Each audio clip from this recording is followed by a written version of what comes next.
Biggest questions for all four teams in the AFC North going into this year. We got to start off with the Cincinnati Bengals. How is Joe Burrow going to look after that calf strain? Because I just got done watching the video for the millionth time before recording, and it was really ugly to watch. Is it going to hinder his play? Is his mobility going to be a little bit stunted?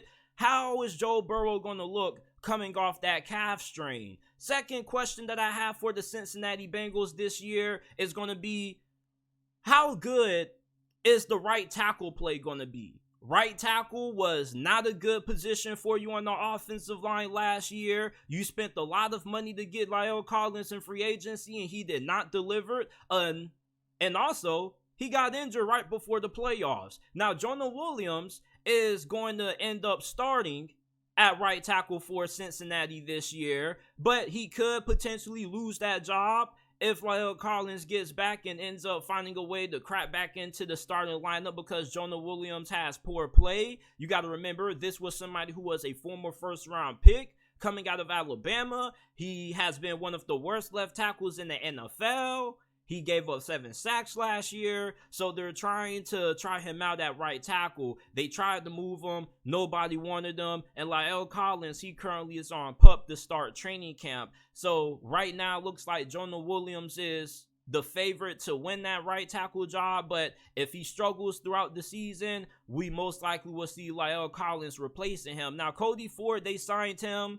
He's a swing tackle, but he hasn't really been that good. He can also play a little bit of guard as well, but he pretty much has been just good depth at this point, and it remains to be seen if he's even going to be able to make the roster. Biggest questions for the Baltimore Ravens. We got to ask ourselves, you have a new offensive coordinator. Todd Monken's replacing Greg Roman. Is this passing attack going to mesh right away, or is it going to take a little bit of time for OBJ, Zay Flowers to get on the same page with Lamar Jackson? Now, I believe that this passing offense is going to have a lot of success, but there's a lot of skepticism about the Baltimore Ravens making this decision to switch things up offensively because they've had so much success with what they've done over the last couple of years with Greg Roman. So them taking a different approach on offense is going to be really interesting to watch to see how Lamar Jackson handles more responsibilities in the passing game. And plus, how is Lamar Jackson going to perform with a legitimate group of wide receivers and the offensive coordinator who's going to bring a little bit more to the table when it comes to passing concepts in the passing game? The next thing for the Baltimore Ravens is on the defensive line. Justin Houston is still a free agent. You can bring him back, but he was your most productive pass rusher last season. You got rid of Calais Campbell. He's with the Falcons. You're looking at David Ojabo or also Odafe Owe for being able to step up for you this year and giving you serviceable pass rush production. Now, David Ojabo, he suffered an injury during the draft process last year that kept him out of the majority of his rookie season. So last year was pretty much a redshirt year for him. This is pretty much his rookie season. And he had a lot of hype coming out of Michigan.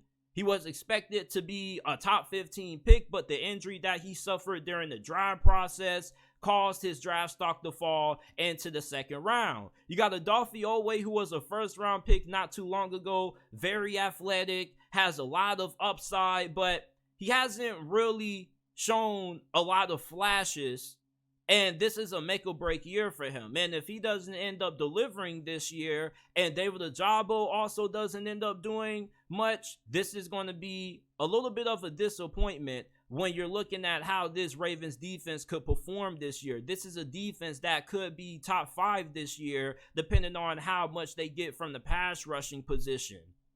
Travis Jones, interior defensive lineman, was somebody who was getting a lot of hype around this time last year. Not too many people are talking about him. He could be a breakout player to watch on that defensive line. He's a very good pass rusher to be a defensive tackle. Now, for the Pittsburgh Steelers, what is Kenny Pickett going to look like going into his second season. Now, a lot of the Pittsburgh Steelers fan base expects and believes that Kenny Pickett is going to be improved this year, but it's still a big question mark. Because you never know with these things. Not everything is a guarantee. Some of these quarterbacks can put in all the work they want to, and the results still not show on the field. The second biggest question for the Steelers is, how is Matt Canada's play calling going to look this year? His play calling wasn't good last year. It was heavily criticized by the Steelers faithful, and Mike Tomlin decided to bring him back. And I'm guessing the reason why he brought back Matt Canada is because when you have multiple offensive coordinator changes throughout a young quarterback's first 4 years in the league, it kind of hinders his development. It makes things harder for him versus keeping him in the same system with the same offensive coordinator.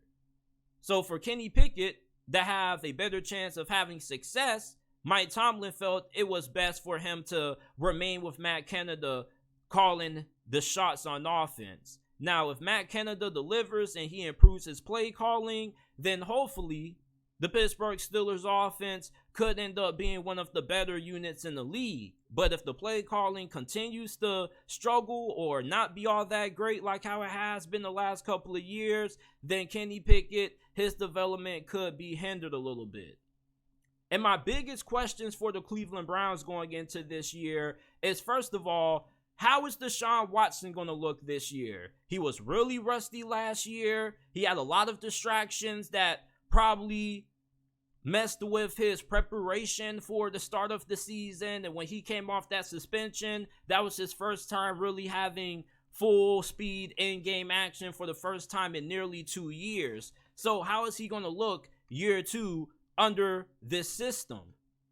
And for Deshaun Watson, he's getting paid a lot of money, a lot of guaranteed money, the largest guaranteed salary in NFL history. So he has to deliver this year, because if he doesn't, the Browns are not going to have a chance at being able to win this division. This division already has 2 of the best QBs in the game in Lamar Jackson and Joe Burrow. Kenny Pickett, he's in ascension mode right now. If the Browns can't get competent quarterback play this year, without a doubt, they're going to be the worst team in this division. Secondly, how improved is the run defense going to be for Cleveland this season? The run defense was not good. They bring in new defensive coordinator Jim Schwartz, and they brought in a lot of talent and depth on the interior defensive line. You signed Maurice Hurst in free agency, Tristan Hill. You also paid Dalvin Tomlinson a pretty lofty contract.